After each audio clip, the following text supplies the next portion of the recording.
आज की इस वीडियो में हम लोग प्रारंभिक संस्कृत व्याकरण में वचन का अध्ययन करेंगे। वचन यानी संख्या या नंबर।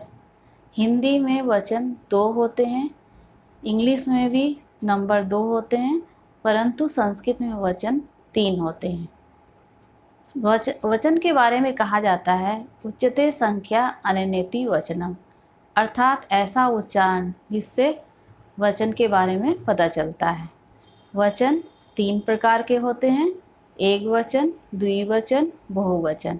जबकि हिंदी में वचन 2 होते हैं, एक वचन और बहुवचन। तो आइए आज हम लोग इस वीडियो में वचन के बारे में अध्ययन करते हैं। संस्कृत में वचन 3 प्रकार के होते हैं, एक वचन, द्विवचन, बहुवचन। अब हम लोग इसकी परिभाषा के बारे में जानकारी प्राप्त करेंगे।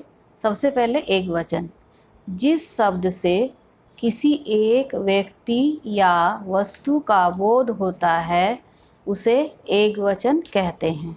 जैसे बालः, छात्रः, माला, फलम। बाला यानी एक लड़का, छात्र मतलब एक छात्र, माला यानी एक माला, फलम यानी एक फल।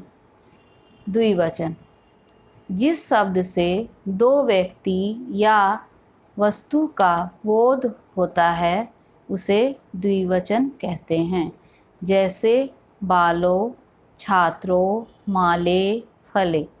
बालो यानी 2 लड़के, छात्रों यानी 2 छात्र, माले यानी 2 माला और फले यानी 2 फल।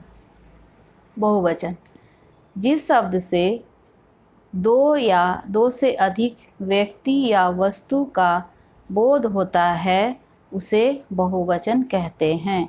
जैसे बालः, छात्रः, माला, फलानी।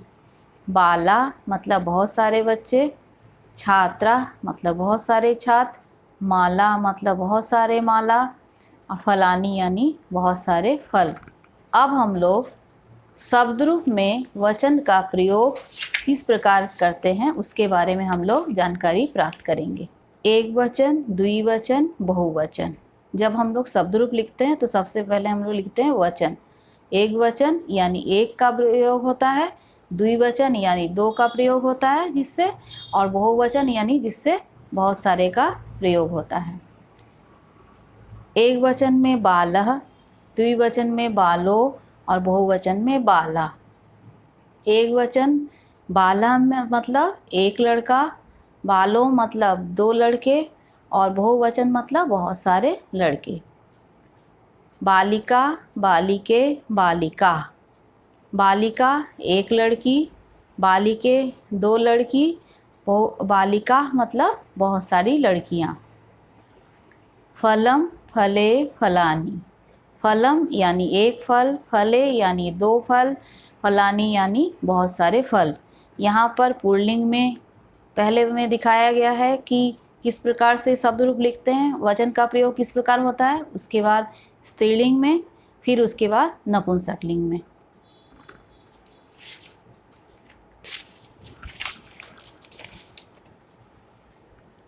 अब हम लोग शब्द रूप में सर्वनाम शब्द का किस प्रकार से वचन में प्रयोग होता है उसके बारे में देखेंगे।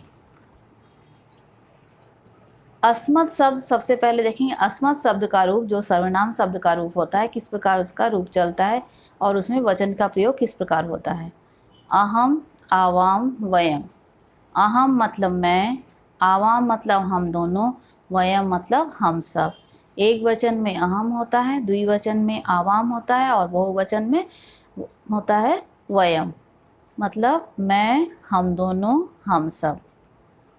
युष्मत् शब्द का रूप में, इसमें ये भी सर्वनाम शब्द है। त्वम मतलब तुम, युवाम मतलब तुम दोनों, यूयम मतलब तुम सब। फिर भवत शब्द में पुल्लिंग में भवान एक वचन में, भवंतो द्विवचन में और भवंता बहुवचन में। भवान मतलब होता है आप, भवंतो मतलब होता है आप दोनों और भवंता मतलब हो जाएगा आप सब। भवती स्त्रीलिंग के लिए होता है आप, भवत्यो स्त्रीलिंग के लिए होता है द्विवचन में आप दोनों, भवत्या होता है बहुवचन में आप सब, स्त्रीलिंग के लिए इसका प्रयोग होता है। मातृ शब्द, ऋकारांत शब्द, माता, मातरो, मातरः। माता मतलब एक माता, मातरो दो माता, और मातरः मतलब बहुत सारी माताएं। पितृ ऋकारांत शब्द, पिता, पितरो, पितरः। एक पिता, दो पिता, बहुत सारे पिता। कवि शब्द के रूप में कवि, कवि, कवयः। एक कवि, दो कवि, बहुत सारे कवि। गुरु शब्द के रूप में गुरु, गुरु, गुरुवः। गुरु मतलब एक गुरु, गुरु मतलब फिर दो गुरु, और गुरुवः मतलब बहुत सारे गुरु।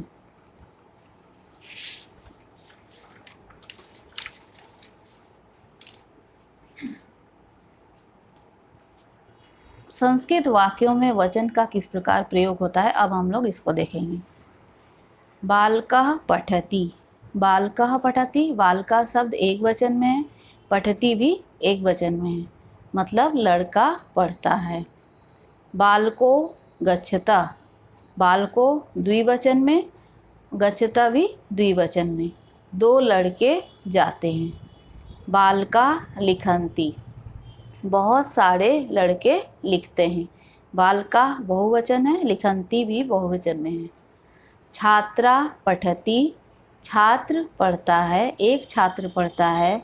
छात्रे पठतः, दो छात्र पढ़ते हैं। छात्रा पठन्ति, बहुत सारे छात्र पढ़ते हैं।